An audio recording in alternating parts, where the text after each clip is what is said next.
Vega stood at the back of the conference room, biting the inside of her cheek until she tasted copper. The projector illuminated Imani's face as she flipped through the presentation deck, Vega's presentation deck, with casual confidence. 3 months of sleepless nights condensed into 64 slides that could revolutionize patient care across their entire hospital network. As you can see, Imani gestured to the chart showing administrative bloat compared to clinical staffing. I've identified critical inefficiencies in our operational structure. The word bounced around Vega's skull, like a ricocheting bullet. Vega's colleague Ellis leaned in, whispering, she didn't change a single comma, not even the font. She literally just erased your name. The healthcare strategy deck represented everything Vega had worked for. Interviewing night shift nurses who hadn't seen a raise in 3 years while administrator salaries ballooned, digging through patient satisfaction scores that plummeted as wait times increased, mapping staff to patient ratios that violated best practices, while executive retreats doubled in budget. Imani clicked to the next slide. My analysis shows we can redirect approximately $18 million from administrative overhead directly to patient care without sacrificing operational quality. The department heads nodded appreciatively. Director Reed actually applauded. Nobody looked at Vega, pressed against the back wall, hands trembling. When did you have time to conduct all these interviews? Asked Tristan, from Human Resources. Imani didn't miss a beat. I prioritized. I know how to manage my time effectively. Heat crawled up Vega's neck. Last month, she'd mentioned her research findings to Tristan over coffee. He knew. They all knew. But nobody spoke up. Imani continued, the board presentation is tomorrow at 9. I expect department heads to review these materials tonight and be prepared to support my recommendations. Ellis gripped Vega's arm, fingernails digging in. Say something. Now, before it's too late. But Vega stayed silent, watching Imani collect congratulations like trophies. The strategy was brilliant, unassailable. Really, because Vega had been meticulous. She'd accounted for every dollar, every staffing gap, every patient outcome metric. It was the culmination of her healthcare economics degree and 5 years climbing through the ranks of this dysfunctional system. I'll pass these materials to the executive team, Imani announced, closing her laptop. Her eyes found Vega's for one electric moment. Not apologetic, not even triumphant, just coolly assessing whether Vega posed any threat. Imani's heels clicked across the tile as she exited. The room dispersed, colleagues avoiding Vega's gaze. Ellis grabbed Vega's shoulders. What are you going to do? She just stole your entire career trajectory. Vega's voice came out strangely calm. Nothing. Let her present it. Ellis's face contorted. Have you completely lost your mind? That's your work. Your research. Your future. A small smile played at the corner of Vega's mouth. I know, and I want her to present every bit of it to the board, exactly as it is. But why? Vega picked up her notebook. Trust me, I'm counting on it. Before we continue this shocking workplace betrayal, I want to thank you for spending time with this story. If you're enjoying it so far, please hit that like button. It really helps others discover stories like this one. Consider subscribing if you want more tales of corporate intrigue and sweet revenge. Now, let's dive deeper into how this shocking situation came to be and what Vega plans to do about it. My name is Vega Mercer. I'm 31, analytical to a fault, and according to my last performance review, pathologically detail-oriented. I've never been good at office politics. I believe results should speak for themselves, which is probably why after 5 years at Lakeside Regional Health Network, I'm still a senior analyst, while others have leapfrogged to management. When our patient satisfaction scores crashed for the 3rd consecutive quarter, administration blamed everything from understaffing to the new electronic medical record system. Nobody wanted to address the elephant trampling through our hospital. Bloated administration, consuming resources, while patient care positions remained unfilled. I began investigating independently, staying late, compiling staffing ratios, tracking budget allocations. 3 months ago, I pitched my project to my director, Zoe. This could be career suicide, she warned, but approved my project anyway. The executive team won't appreciate being told they're the problem.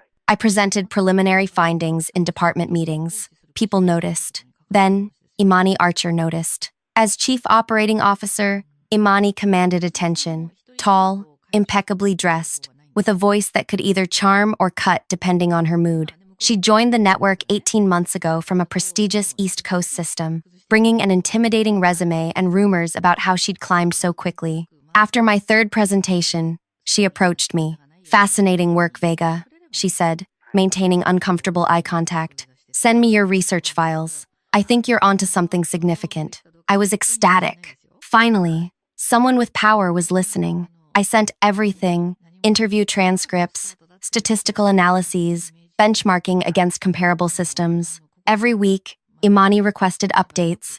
I complied eagerly, believing I'd found a champion for organizational change. Meanwhile, strange things happened. My scheduled meetings with leadership were suddenly canceled. My access to certain financial databases was temporarily restricted due to system updates. My emails about the project went unanswered. Last Thursday, I received an all-staff email from Imani. "Exciting news. I'll be presenting a comprehensive operational strategy to the board Tuesday. This initiative identifies critical inefficiencies in our system and proposes actionable solutions to redirect resources to patient care." Attached was my presentation with a new title page: Operational Excellence Initiative, presented by Imani Archer, Chief Operating Officer. My name appeared nowhere in the 64 slides. That's when I made a decision that surprised even me. While buried in financial records for my research, I'd noticed peculiarities: budget transfers from critical care departments to vaguely labeled administrative accounts,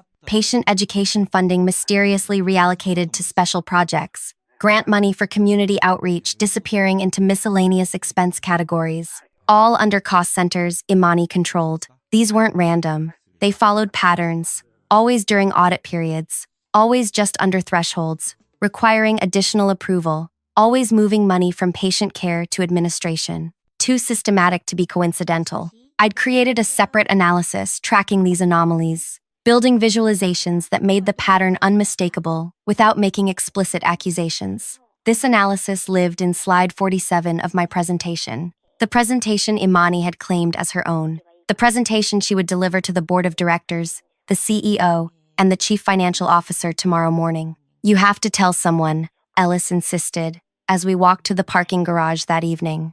"Zoe would back you up." "Imani would claim I'm just bitter about her improving my work," I replied. "She outranks me by several universes. Nobody's going to risk their career to defend mine." "So you're just giving up?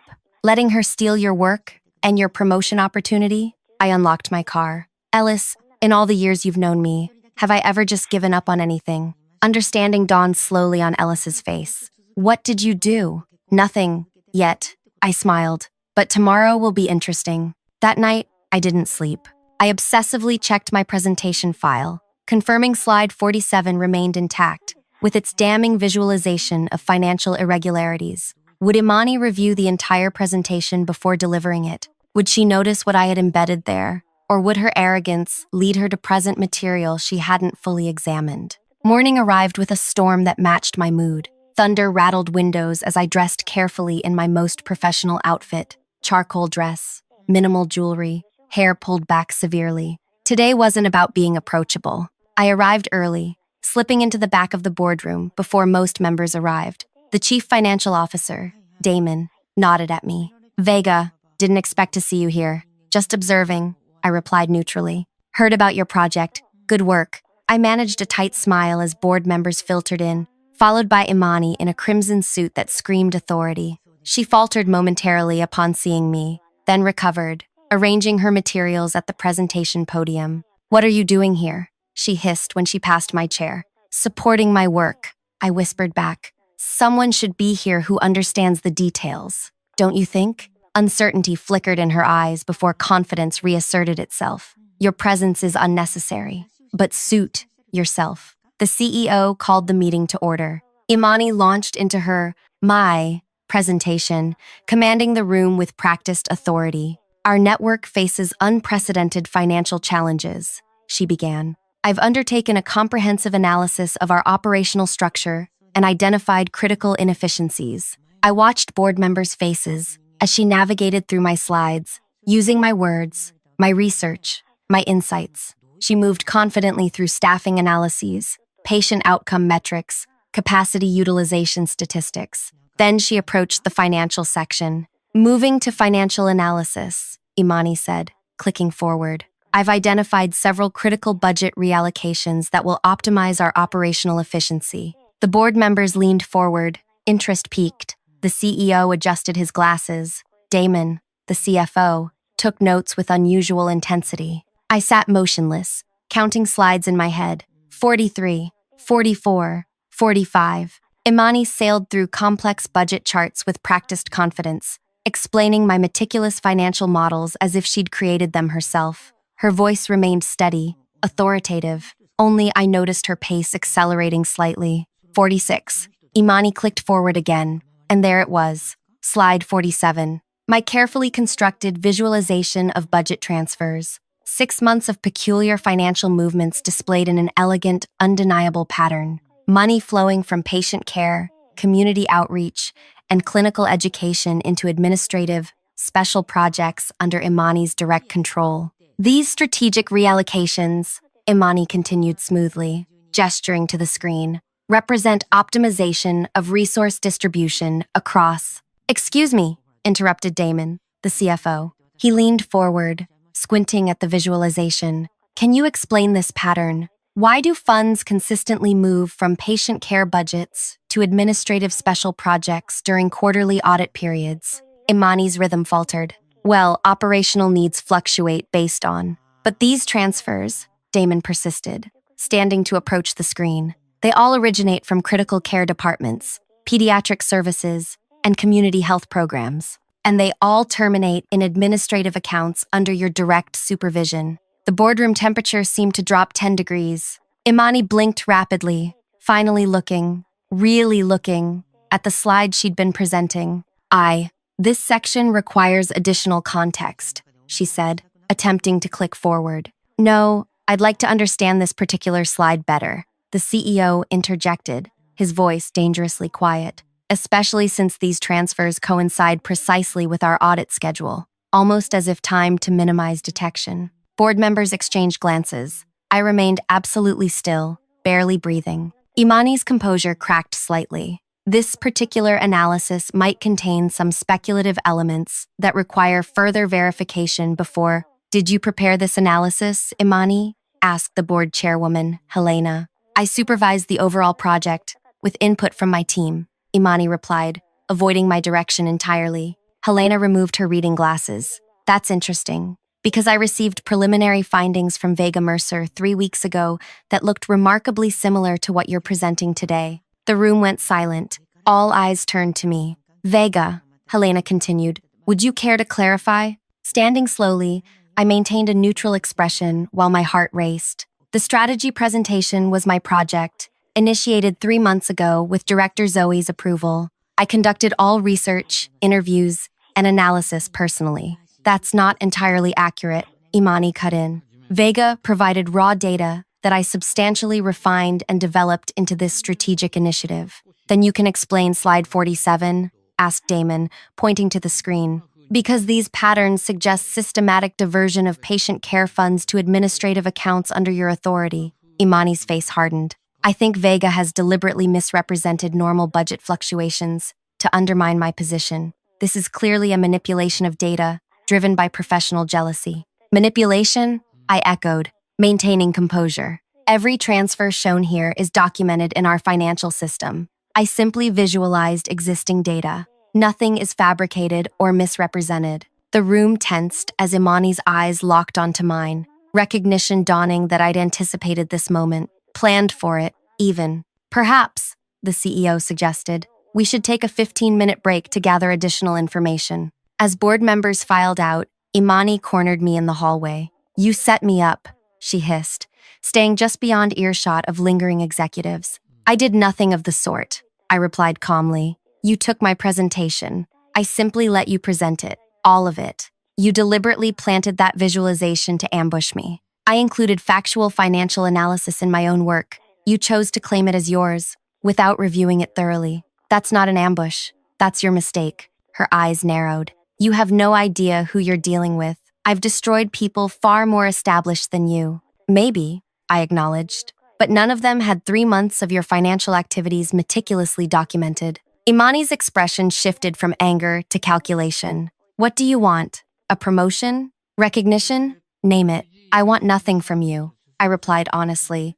The board already has the information they need. Our standoff ended when Helena approached. Vega, would you join us in the small conference room? Bring your laptop and original files, please. For the next hour, I walked the CEO, CFO, and board chair through my research process, showing original documents, interview notes, and the evolution of my analysis. I explained how I'd first noticed financial irregularities while researching administrative overhead. Why didn't you report these concerns through proper channels? Helena asked. Initially, they were just patterns I couldn't explain, I answered. Once I understood their significance, I realized taking my concerns to someone who might be involved would be unwise. So you embedded the analysis in a presentation you expected Imani to deliver to us, Damon concluded, impressed despite himself. I created a comprehensive strategy that included all relevant financial findings. I clarified carefully. When that strategy was repurposed,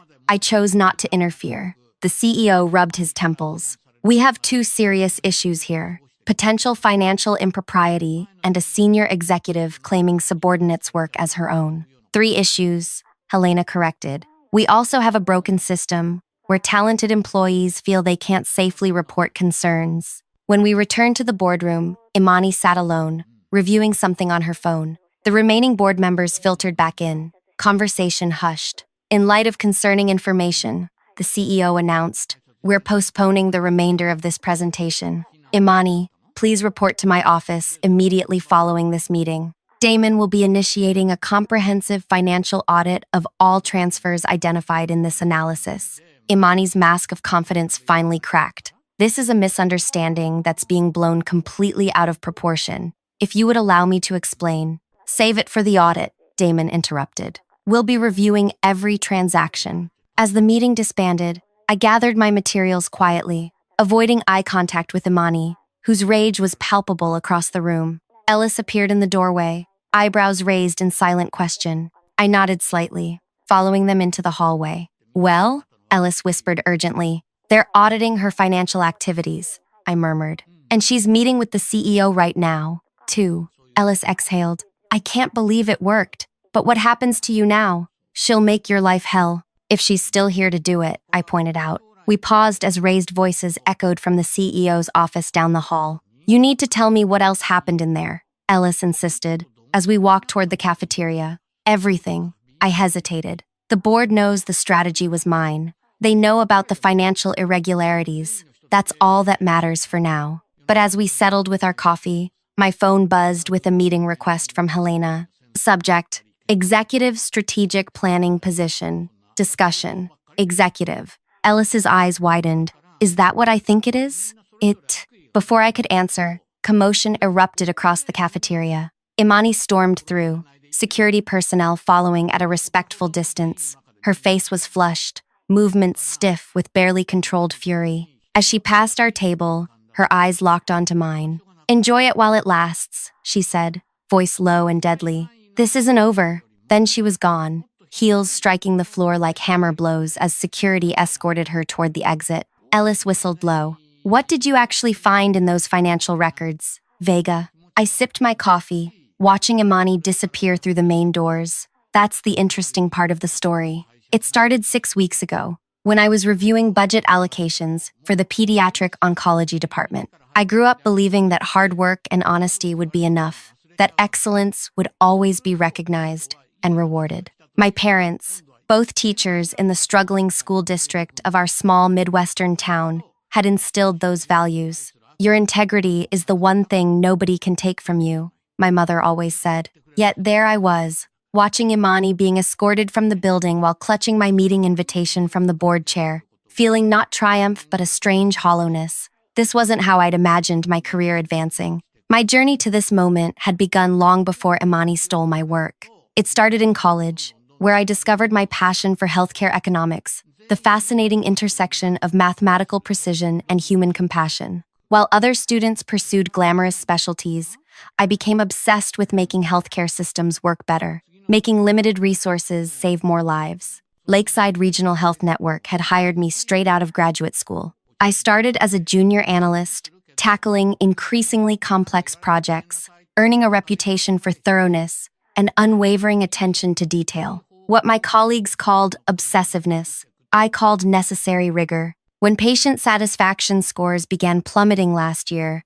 I saw not just a problem, but an opportunity to apply my skills to something meaningful. Patients were waiting longer, receiving less attention, experiencing more complications, while administrative costs ballooned. Nobody wants to touch this. My mentor Zoe had warned when I proposed investigating the administrative bloat. You'll make powerful enemies. Patients are suffering, I'd replied simply. That matters more than office politics. So I dug in. Evenings, weekends, holidays. I poured myself into the analysis. When marriages between datasets revealed disturbing patterns in resource allocation, I couldn't look away. Money systematically siphoned from patient care into administrative black holes. And at the center of those patterns, Imani Archer. You're playing with fire, Ellis had cautioned when I shared my concerns. She's connected. Board members vacation with her. The CEO brought her in personally. Then I'll be extremely careful about how I proceed, I'd promised. The strategy I developed was genuine. A clear roadmap to redirect resources from bloated administration to patient care. But embedded within it was also the evidence of what looked increasingly like financial misconduct. When Imani claimed my work, stealing months of my effort, she inadvertently handed me the perfect delivery mechanism for that evidence. She would present my findings, including the damning financial analysis, with her name on it. The board would have questions she couldn't answer. The perfect trap had been set. Yet as I watched her storm out, I wondered, had I compromised my own values to expose hers? These thoughts circled as I headed to my meeting with the board chair. Helena waited in her office, silver hair immaculately styled, expression unreadable. "Sit down, Vega," she said, gesturing to the chair across from her desk. That was quite a board meeting. "Thank you for meeting with me," I said, folding my hands in my lap to keep them from fidgeting.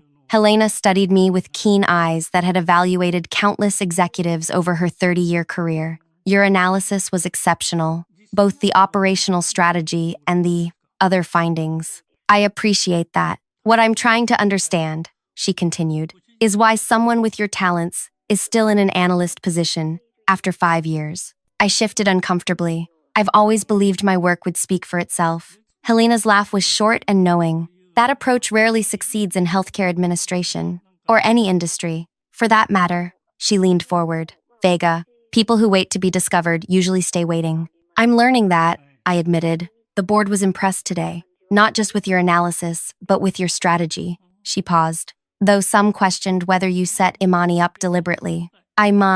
My stomach tightened. I included factual information in my own work. If discovering financial irregularities while researching administrative efficiency is setting someone up, then I suppose I did. Helena's expression remained neutral. The how matters less than the what, in this case. "The patterns you identified are concerning enough that we've engaged external auditors." She slid a folder across the desk. "This is a proposal. We'd like you to lead a new strategic initiatives team reporting directly to the board." My pulse quickened as I opened the folder. The position description outlined responsibilities far beyond my current role, with compensation to match. This was career-altering. "Why me?" I asked. "There must be more experienced candidates." Experience isn't always the right metric. Sometimes we need people who see what others miss. Helena tapped her desk. "Your analysis identified millions in potential savings while improving patient outcomes. That's rare talent." As I reviewed the offer, uncertainty crept in. "And what about Imani?" Helena's expression hardened. "She's been suspended pending investigation. Beyond that, I can't comment on personnel matters." I nodded, though something in her tone suggested Imani's situation was more complicated than a simple suspension. "I should warn you," Helena added. "Accepting this position means stepping into the spotlight. Not everyone will celebrate your promotion, particularly under these circumstances." "You mean people will think I schemed my way into this role?" "Some might," she acknowledged. "Office politics are rarely fair or rational. The question is whether you're prepared for that kind of scrutiny." Before I could answer, my phone buzzed with a text from Ellis. "Check your email now. I need some time to consider," I told Helena, closing the folder. "Of course, we'll need your decision by Monday." She stood, signaling our meeting's end. "And Vega, whatever you decide, watch your back." Imani didn't reach her position without powerful allies. The warning hung between us as we shook hands. Outside, I pulled up my email and froze. The message from an anonymous account contained a single line: "You'll regret what you did today." Attached was a photo of me entering my apartment building last night. My hands trembled as I called Ellis. "Did you see it?" they asked immediately. "Yes. Where are you?" "Break room. 3rd floor. Come now." I found Ellis pacing between vending machines, their usual calm replaced with agitation. "It's not just you," they said, showing me their phone. "I got one too. For being your friend." Ellis's email contained a different photo, them leaving their parents' house last weekend, with the message, "Choose your loyalties carefully." "Who would do this?" Ellis whispered, glancing around nervously. "Imani, obviously," I replied, though something felt off. How had she gotten these photos? Had she been watching us? Should we report this? I hesitated. And say what? We received vaguely threatening emails with photos taken in public places. They'll tell us to change our passwords and be careful. Ellis ran a hand through their hair. This feels bigger than just Imani being upset about getting caught. My phone buzzed again. Another email. Same anonymous sender. "The audit won't find anything. Neither will you." "What does that mean?" Ellis asked, reading over my shoulder. A realization struck me. What if the financial patterns I found were just the surface? What if there's something else happening that I don't understand yet? Like what? I don't know. I chewed my lip.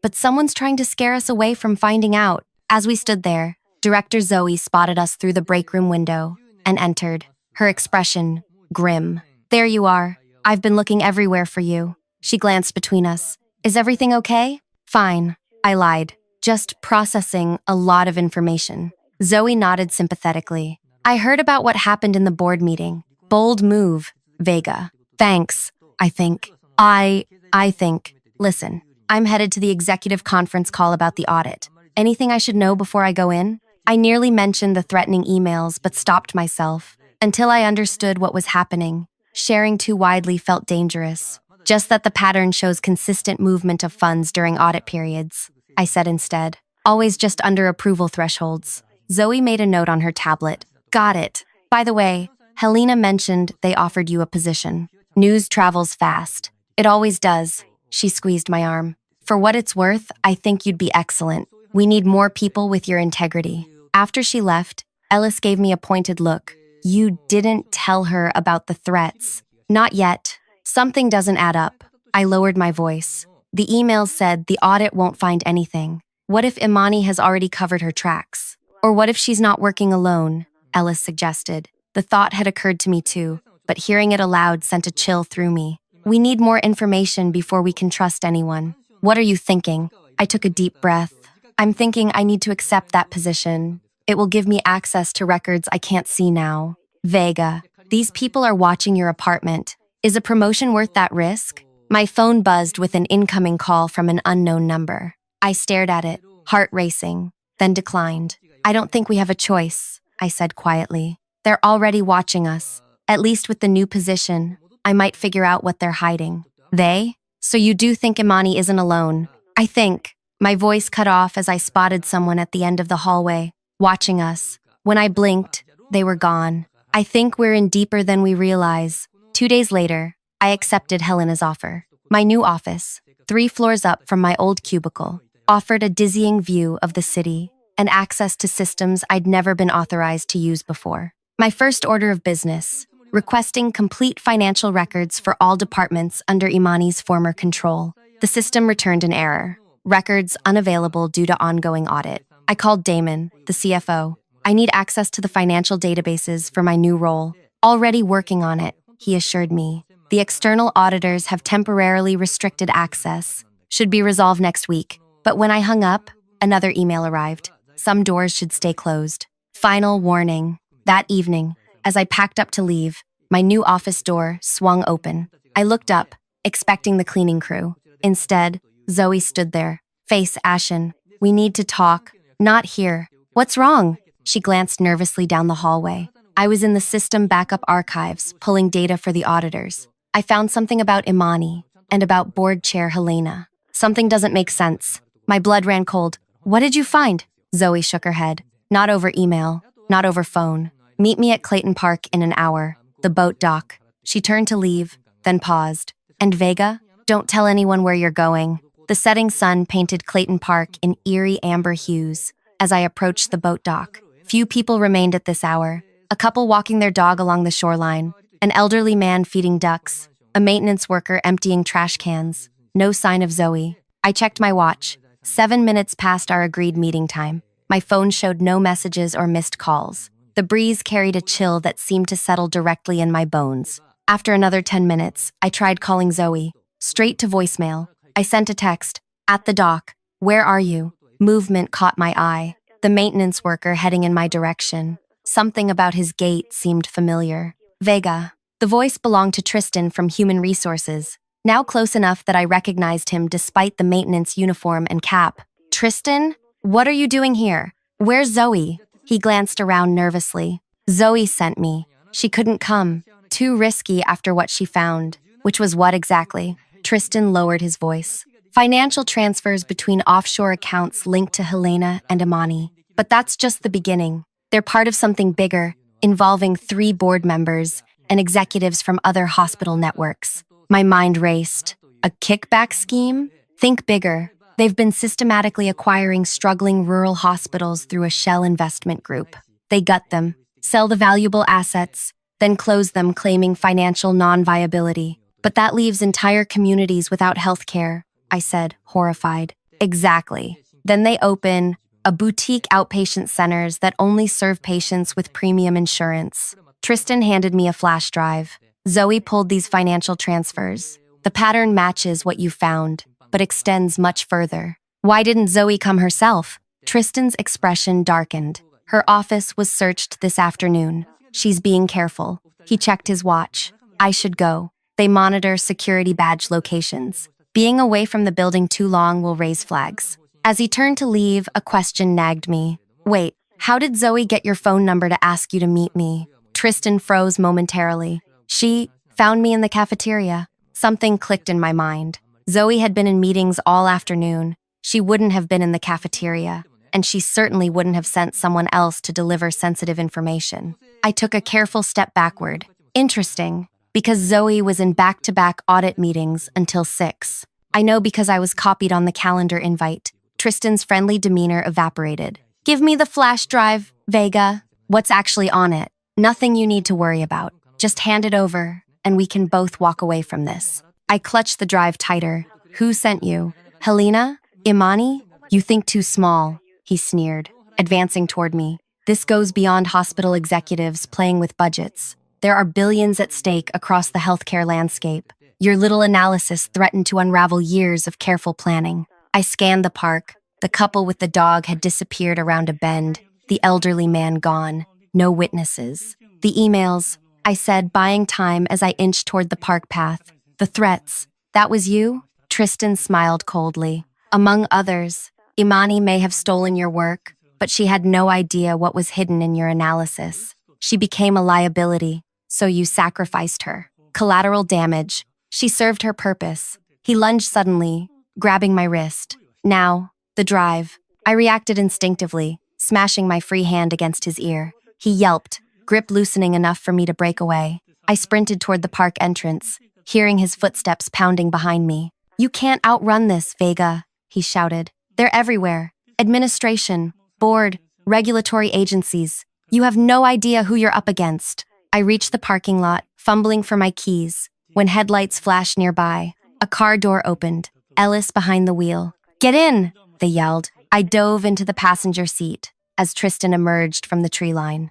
Ellis floored the accelerator, tires screeching as we sped away. How did you know? I gasped, checking the rearview mirror. I've been tracking your location since those threats, Ellis admitted. Installed a friend finder app when you went to the restroom yesterday. I figured you might need backup. That's invasive and inappropriate and, thank you, you just saved me. Ellis gripped the steering wheel tightly. What happened back there? And why are you meeting HR in a park wearing janitor clothes? I held up the flash drive. I don't know what's on this, but people are willing to threaten me for it. And it wasn't really Tristan. I mean, it was, but he's involved in something bigger. Involved in what? I think we've stumbled onto a healthcare fraud scheme, not just at our hospital, across multiple networks. Ellis glanced at me, alarmed. What are you going to do? I stared at the flash drive. First, we need to see what's on this, but not at home, not at work, nowhere they'd expect. My cousin's internet cafe, Ellis suggested. No security cameras, pays their staff to be discreet. We can use a computer there. The cafe was nearly empty when we arrived, tucked into a booth in the back corner. The flash drive contained hundreds of files, financial transfers, property acquisitions, communications between board members and executives from 5 different healthcare networks.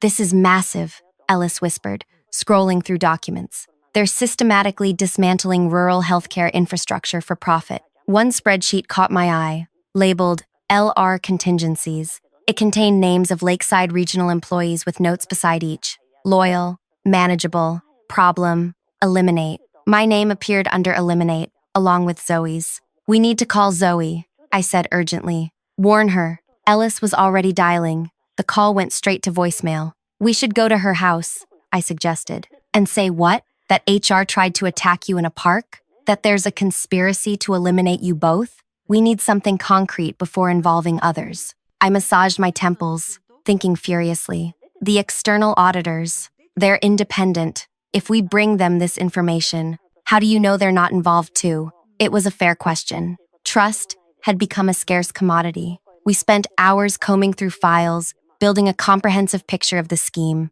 The same investment group, Ascension Capital, appeared repeatedly, acquiring rural hospitals, stripping assets, then closing facilities. Helena and Imani were shareholders, along with executives from other networks. Among the documents was a draft press release announcing Lakeside Regional's acquisition by Ascension, scheduled for announcement next month. They're targeting our hospital next, I realized. That's why my analysis was dangerous. I was showing the board that administrative bloat was fixable, that we could be financially viable without cutting services. So, what's our move?